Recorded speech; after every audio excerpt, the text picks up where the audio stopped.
Okay, so prosecutor Thad Mueller tells the jury in his opening statement that Jeffrey Spence was motivated by money and greed to rob and murder his daughter's boyfriend, Kirby Carpenter. Jeff's daughter, Caitlin, met Carpenter at a Tractor Supply store. The couple welcomed a child in July of 2022. Carpenter was killed on November 30th. Caitlin called 911 on December 2nd and reported finding his body. During the search of the Spence's home, investigators found items belonging to Carpenter. Defense attorney David Hill told the jury that Jeff was at home in Virginia the day Carpenter was murdered and questioned the credibility of the key witnesses, David Barn. Hill said Jeff and Karen had been in Mississippi visiting Caitlin and Carpenter for Thanksgiving but left on November 29th, the day before he was killed.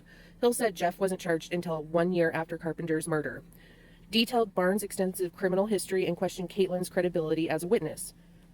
Said Carpenter lived in a high-risk and dangerous life and regularly received threats from people he did business with, even alleging Carpenter sold lab diamonds to a Tennessee jeweler and sold meth. Said Jeffrey bought items from Carpenter, and that's why he had them in his possession. Investigators Chris McAllister, who responded to the scene, testified about Caitlin's 911 and detailed the crime scene. A distraught Caitlin Spence called 911. Most of the call was inaudible as the dispatcher tried to calm Caitlin down and get details. Carpenter's body was located next to his driveway about 30 feet from the carport. The doors to his truck were locked, groceries were inside, and the keys and a large amount of cash were still in the Carpenter's pocket.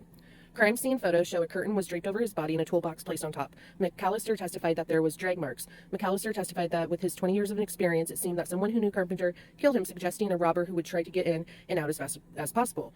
Carpenter's body had a gunshot wound to his right chest. A satchel that Carpenter was known to carry was missing. Carpenter's security system, Blink, had not captured anything during the time frame.